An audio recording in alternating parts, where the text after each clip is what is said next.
드디어 크리스토퍼 놀란 감독의 12번째 장편 영화인 오펜하이머가 지난 8월 15일 개봉했죠. 대한민국 만세!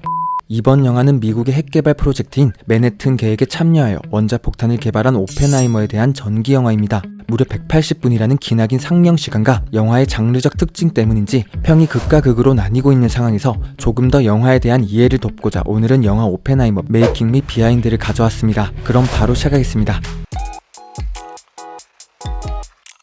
먼저 감독인 크리스토퍼 놀란에 대해 이야기해보겠습니다. 2022년 기준 전세계 영화감독 흥행순위 8위에 랭크되어 있는 크리스토퍼 놀란. 사실 놀란의 흥행 영화라고 하면 손꼽아 세지 못할 정도죠.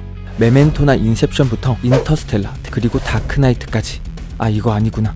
엄청난 영화들을 만들었던 놀란 감독은 평소 찍어오던 SF 영화와는 다르게 새로운 느낌의 영화를 시도했는데요. 그게 바로 영화 오펜하이머.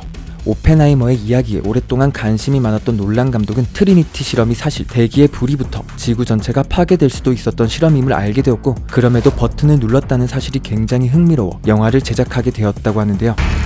This is arguably the most important story of our time. The stakes really couldn't be any higher. It's profound, but it's told in a very human way.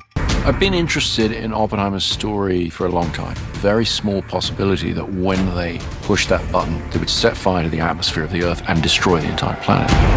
And yet, they pushed that button. I wanted to take the audience into that extraordinary moment in human history.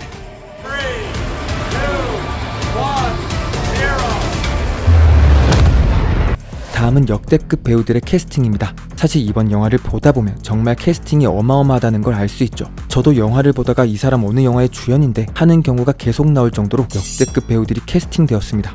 주연 여배우를 살펴보면 엣지 오브 투모로우의 여주인공을 맡았던 에밀리 블런트, 작은 아씨들이나 블랙 위도우에서 옐레나 벨로바 역을 맡았던 플로렌스 퓨까지. 그 외 남자 형님들 살펴보면 아이언맨의 로다주, 맷 데이먼, 데인드한 라미 말레까지 출연하는데 이제 꺼져. 농담이고요. 여하튼 크리스토퍼 놀란은 이전에 함께한 배우를 다시 기용하는 경우가 많았습니다. 특히 이번에 오펜하이머 역을 맡은 킬리언 머피는 놀란 감독의 영화에 굉장히 많이 출연했죠. 또 한 번 주연으로 나오면 놀란 감독의 다음 작품까지도 출연하는 경우가 많아서 배우의 캐스팅이 자주 겹치는 현상이 보이는데요. 즉, 한 번 놀란에게 인상 깊은 연기를 보인다. 놀란 복권 인생 역전 쌉 가능. 그렇다면 오펜하이머의 캐스팅 비하인드 함께 보시죠. Cillian playing Oppenheimer was the centerpiece of the film, but I knew that he was going to need the most extraordinary ensemble around him. Let's go recruit some scientists. If Chris Nolan calls you and says that he'd like to meet with you, you're like, I don't care what it is. It felt like I was playing sports with some of the best athletes. Every single person has come to set knowing that they have been hired because somewhere along the line, Chris thought that you did a good job. And this goes for crew as well. From the second I read the script, I knew that he had a very acute vision, and if he were able to render that vision, that this film would be a masterpiece. 다음은 트리니티 실험에 대해 이야기해보겠습니다. 크리스토퍼 놀란 감독은 기본적으로 사실적인 촬영을 굉장히 선호하는 편입니다. 이렇게 사실성을 높이기 위해 CG를 사용하는 것보다 실제 촬영을 지향하는데요.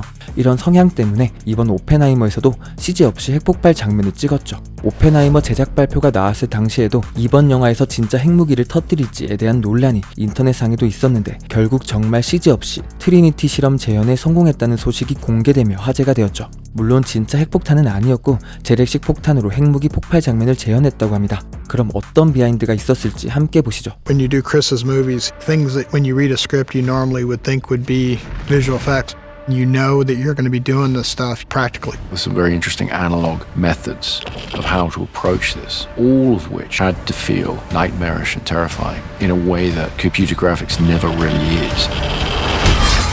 영화에 나오는 트리니티 실험에 대해 요약해서 이야기드리자면 바로 세계 최초의 핵실험입니다. 그렇기 때문에 역사적으로도 굉장히 중요한 사건이며 영화에서도 자주 나오지만 실험 당시엔 아주 중요한 군사기밀이었죠. 대중에게 공개된 것은 2차 세계대전 종전 후인데 이렇게 맨해튼 계획의 성공으로 세계는 원자력 시대를 맞이하게 됩니다. 참고로 여기서 트리니티는 삼위일체를 뜻하는데요. 롤 생각나네. 하여튼 크리스토퍼 놀란 감독은 20세기의 가장 중요한 사건 중 하나인 트리니티 실험을 많은 사람들에게 알려주고 싶었다고 하죠. 특히 관객들이 버튼을 누르는 그 현장을 함께 경험했으면 하는 마음으로 영화를 제작했다고 합니다. The Trinity test and the revelation of the first atomic explosion to the world was one of the most important moments in the 20th century. It's an extraordinary moment in human history, and I wanted to take the audience into that room and be there when that button is pushed and really fully bring the audience to this moment in time.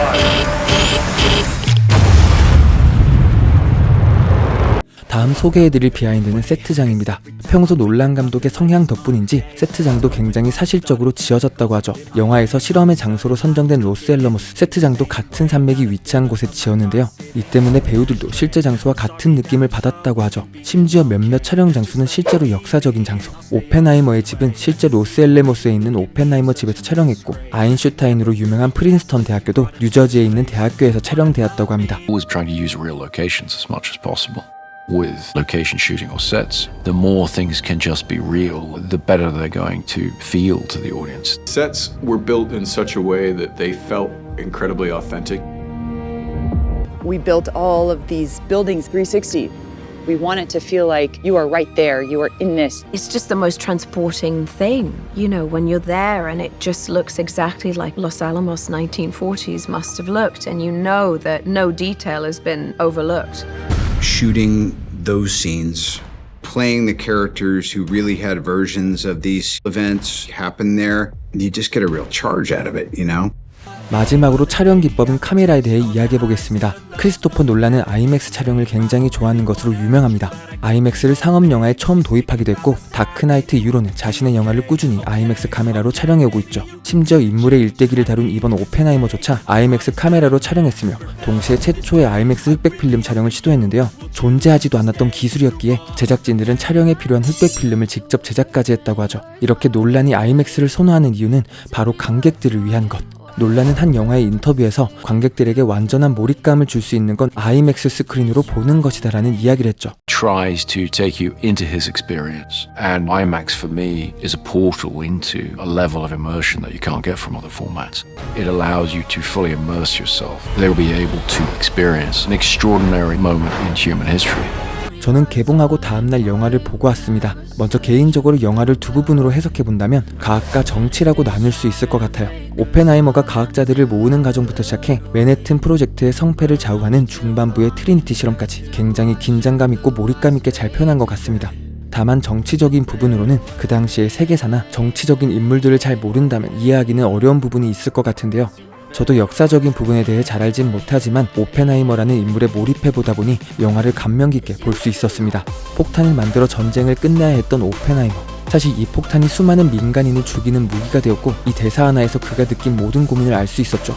난 이제 죽음이요, 세계의 파괴자가 되었다. 정말 많은 것을 함축하고 있는 대사 같아요. 이렇게 3시간이라는 영화를 보고 나와서 처음 느낀 건 힘들다는 감정이었습니다. 영화 러닝타임이 길었던 것도 있고, 오펜하이머라는 인물에 몰입하다 보니 에너지도 많이 쓰고 그 당시 상황을 이해하려고 열심히 머리를 굴렸는데 이게 끝나니까 힘든 게 한 번에 찾아오더라고요. 하지만 영화는 정말 재밌었고 여러분들도 꼭 보시라고 추천드리고 싶습니다. 또 역사나 배경 지식을 알고 가면 2배는 더 재밌게 즐길 수 있을 것 같습니다. 오늘 오펜하이머 비하인드는 여기까지고요. 잠시나마 즐거운 시간 되셨으면 좋겠습니다. 지금까지 매드무비였습니다. 감사합니다. It really has to be seen on the big screen to be believed.